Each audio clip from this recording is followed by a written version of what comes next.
Agron, çka ju shtyn ti ndiqni këto tre rrugë njëkohësisht? Kom pa se si hoxh, si nevojitet me kuptu edhe aspektin psikologjik. Për shembull, njeriu e ka zgjedh këtë aspektin shpirtëror. Ka fillu të besoj Zotin, ka fillu të largohet gjunaheve, por në anën tjetër ka disa probleme që lidhen me psikologjinë e tij.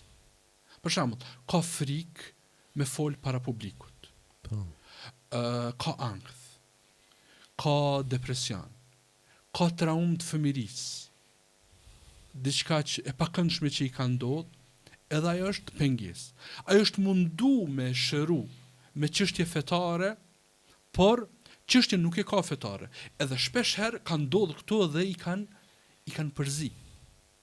Edhe vjen thot, përderisa unë kam frikë prej publikut, kjo i bjen që unë nuk ja kam frikën Zotit, po ja kam frikën njerëzve. Edhe t'ja bën me dije se kjo nuk ka të bëj. Kjo është aspekt tjetër, aspekt psikologjik. Pse ti ke frikë me fol para publikut, ka të bëj me ndjenjat, emocionet e tua që s'ke mundësi me i menaxhu ashtu siç duhet. Nuk është çështje fetare. S'bën mi përzi gjonat. Absolutisht. Domethënë, dikush ka vezvese, siç themi ne, domethënë kjo në psikologji njihet si mendive obsesive kompulsive, që rregullim, edhe ai thotë është përderisa ka më vezvese, qoftë për Zotin, qoftë për fen, atëherë unë jam hipokrit, unë nuk jam besimtar, edhe kam dal prej fesë. Të bën me ditë se kjo është problem tjetër, ti nuk ke dyshim, se a din çka është interesant? Ashtu siç ka thonë i dërguari i Zotit kur i kanë tregu sahabët për disa vezvese, ka thonë ky është niveli i lartë i imanit.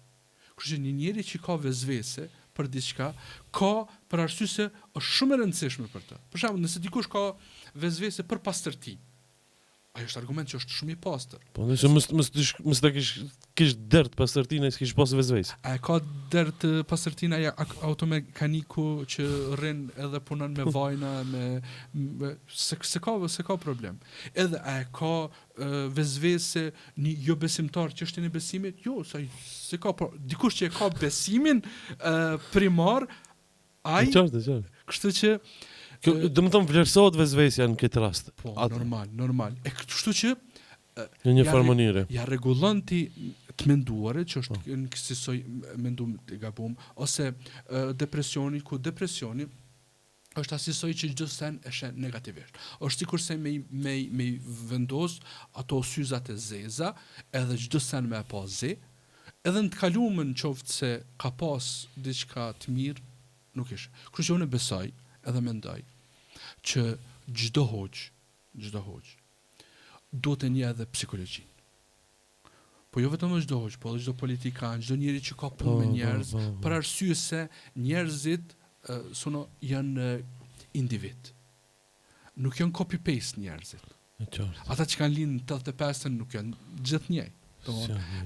Këtu është fuqia e Zotit, që ajo fabrika prodhon seri. Po Zoti kur krijon çdo individ që ndryshe. Edhe s'ka ekzistu kur, edhe s'ka më ekzistu kur. Kjo është e veçantë. Mrekulli. Prandaj edhe njeriu kur e trajton, kur bisedon, do të më pas si individ autentik, si kopje, si më thon si ekzemplar original e jo si kopje. Kjo të shtyn ti, domethënë. Po, edhe në anën tjetër, domethënë rëndësia që politika ka. Një politikë e gabuar, domethënë ka mundësi që shoqërinë, shtetin me vendos në binar të gabuar dhe është vështirë pastaj me pru aty ku duhet. Dhe s'kam pa kontradiktor, po problemi është që shpesh herë njerëzit i marrin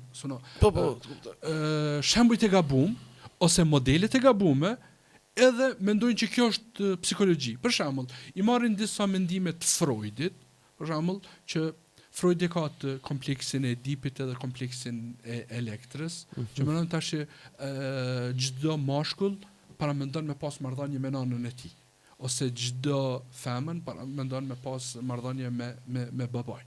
Kjo nuk qëndron as shkencarisht, edhe mendojnë që kjo është psikologji. Kjo nuk është psikologjik. Tash, çdo psikolog i jep mendimet e veta në bazë të vlerave që ka. Ai cili është ateist, ai cili është antifetar, sigurisht se do të thirret edhe do të bazohet prej këtyre vlerave. A në anën tjetër, do të thonë, dietarët në ka lumë që prej fillim shekujve kanë fol për këto çështje. Për shembull, kemi librin e parë që psikologjia moderne e nje për ëndrat është e Freudit, e shekullit 20. Ndërsa libri i parë që është shkruajt për ëndrat të muslimanët është Ibn Sirini në vitin 100. 100 hijri, 110 hijri, tash para mendo. Kështu që do të thonë kjo shkencë, nuk do të thonë që është e tjerëve, është e jona, është e këtij komuniteti, e këtij civilizimi.